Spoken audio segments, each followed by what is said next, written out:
1939 treaty stops World War II before it starts. Hitler's expansionist ambitions are halted instantly. The Nazi regime survives, contained and diminished, never unleashing total war across Europe. Millions of German soldiers never leave their barracks.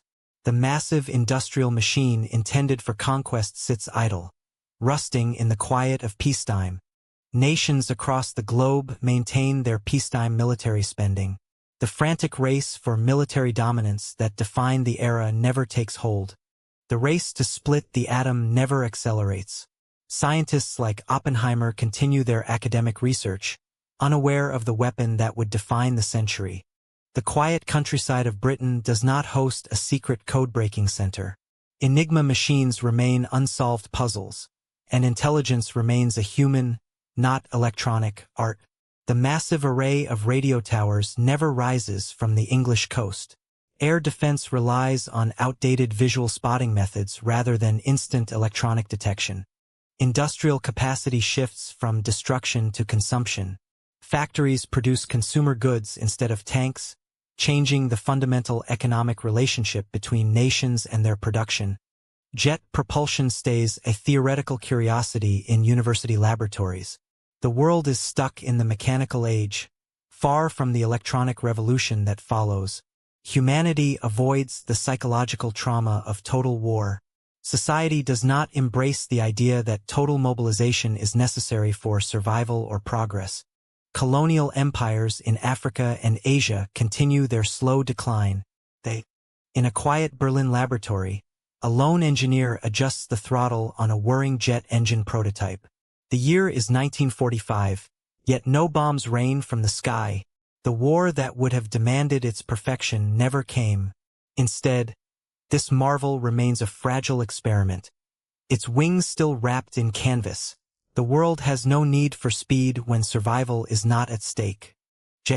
Robert Oppenheimer sits in his university lecture hall, scribbling equations on a chalkboard. His students listen intently, unaware that their professor's genius will never be tested in the deserts of New Mexico. The Manhattan Project remains a ghost of what could have been, its potential buried beneath the weight of a world that never chose destruction. Here, physics remains a pursuit of knowledge, not a weapon of war. The streets of London in 1946 are lined with soldiers, but they carry no rifles. Instead, they march in formation, their boots echoing on cobblestones that have never known the weight of a tank. The British Empire's coffers are full, its colonies untouched by the financial ruin that would later force independence. Here, the sun never sets on an empire that never bled for its dominion. Conrad Zeuss's calculating machine hums quietly in his workshop, a marvel of mechanical precision, without the urgency of war. His inventions remain curiosities, not the foundation of a computing revolution. The world does not yet grasp that the machines of tomorrow will be born from the fires of conflict, not the calm of peacetime. Here, innovation moves at the pace of curiosity, not necessity. The Dutch East Indies remains a sprawling, untouched colony, its jungles thick with untapped resources. Without the devastation of war, the Dutch government clings to its far-flung territories, unaware that the cost of holding them will one day force a reckoning. Here, the empire's grip is iron, but its reach is fading without the justification of conflict. In the quiet town of Iowa, a farmer plows his fields with the same horse-drawn plow his grandfather used. The tractor, that symbol of modern agriculture, remains a distant dream. Without the wartime demand for mechanization, progress moves at the pace of the seasons, not the clockwork of industry. Here, time is measured in harvests, not innovations. The streets of Paris are alive with the hum of bicycles, their riders dressed in suits and hats, untouched by the rationing that would later define a generation.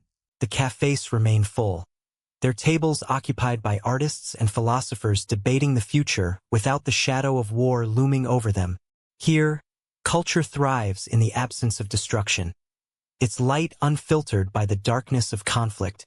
Alan Turing walks through the halls of his university, his mind consumed by the puzzle of computation.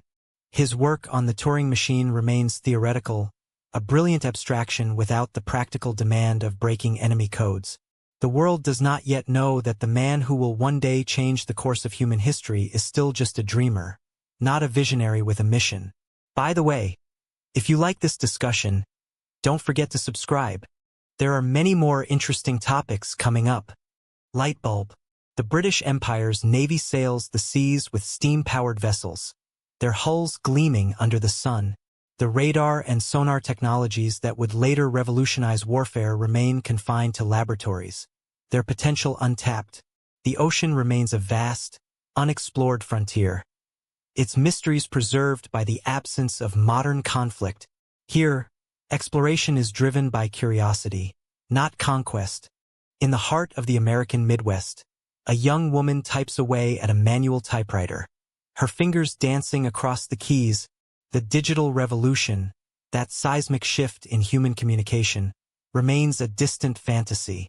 Here, words are captured on paper, not pixels, and the world moves at the speed of ink, not instant transmission. The future feels slow, but steady. The streets of Tokyo are filled with the hum of motorcycles, their engines purring softly. The automobile industry, that juggernaut of modern transportation, remains in its infancy. Without the wartime demand for rapid mobilization, the roads stay quiet, and the cities grow at the pace of human effort, not mechanical might. Here, progress is measured in small steps, not giant leaps.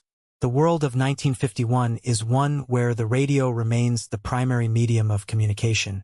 News travels at the speed of sound, carried by waves through the air, not by the flicker of a screen. Here, information is shared in real time, but the world remains connected through shared experiences, not instant notifications. The future feels distant, yet inevitable. What if the greatest inventions of the 20th century were never born from war? What kind of world would we live in if the crucible of conflict never shaped our future? The chaos of a world without the driving force of total war is just beginning to unfold. The trajectory of the V2 rockets altered the entire timeline of orbital mechanics and space exploration. Without this kinetic drive, the grand ambitions of the space race simply never ignited. The profound absence of intercontinental ballistic missiles meant that the existential threat that drove advanced physics was never realized by the world. The theoretical physics remained locked in academic journals. Consequently, the immense, centralized funding required for the Manhattan Project never materialized in the alternate reality.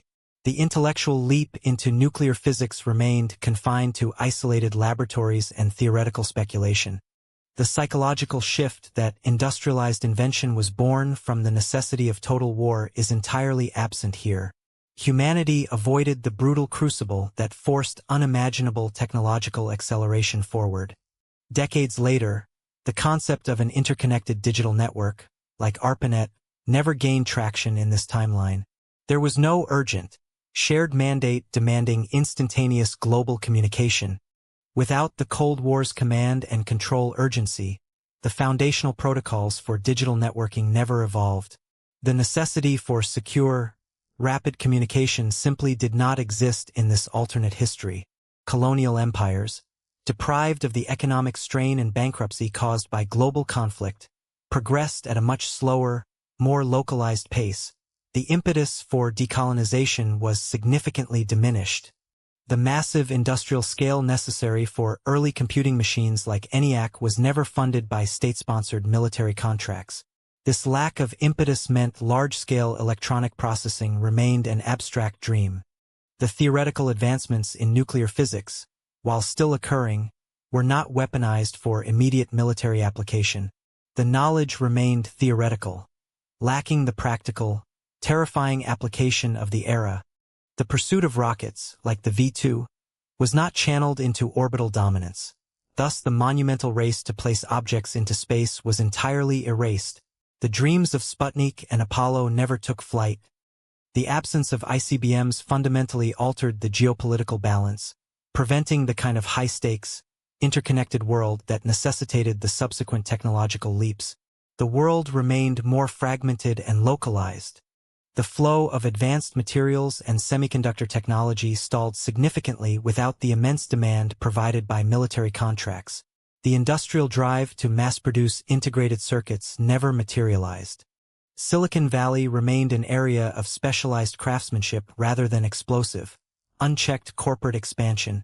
The volume necessary for integrated circuit manufacturing was never achieved in this alternate reality.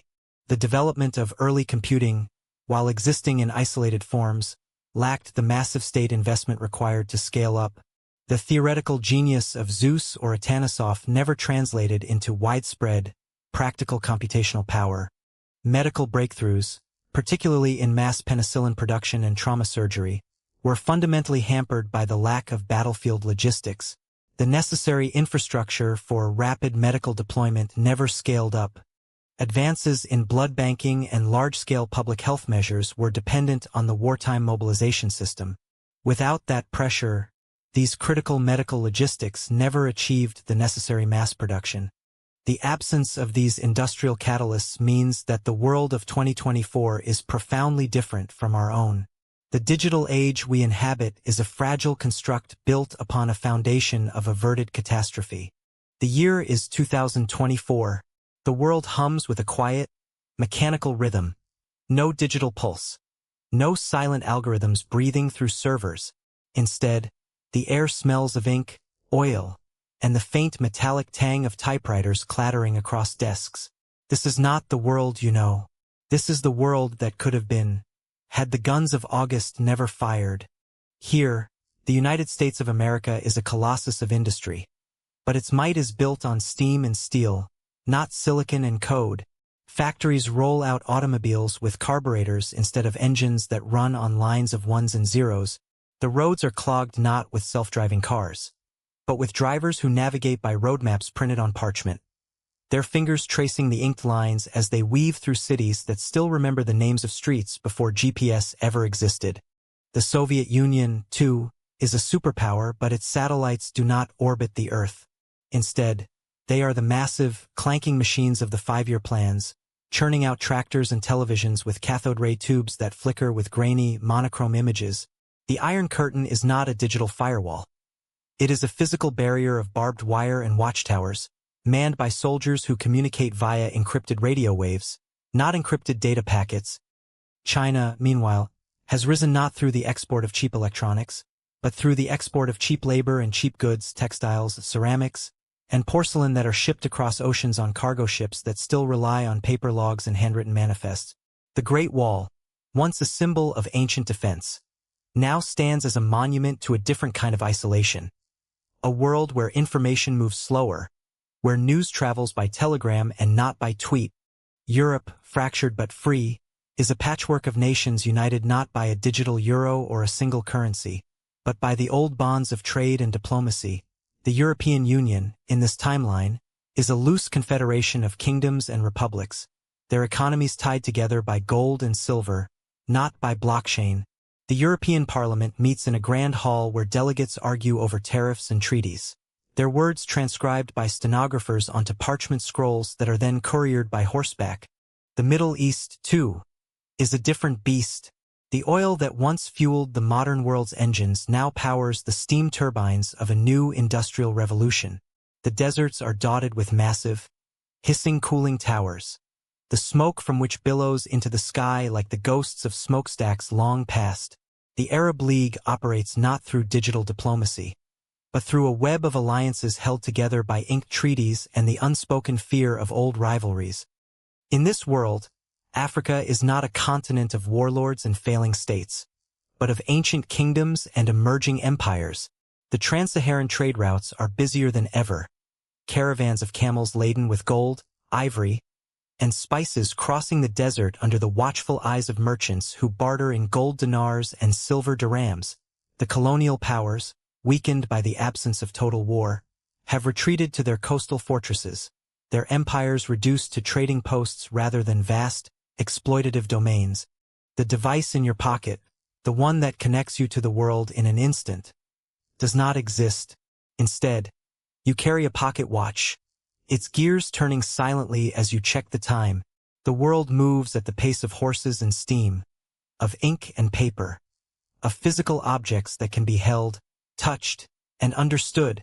This is a world where progress is measured in miles traveled, not megabytes downloaded. But this world is not without its wonders.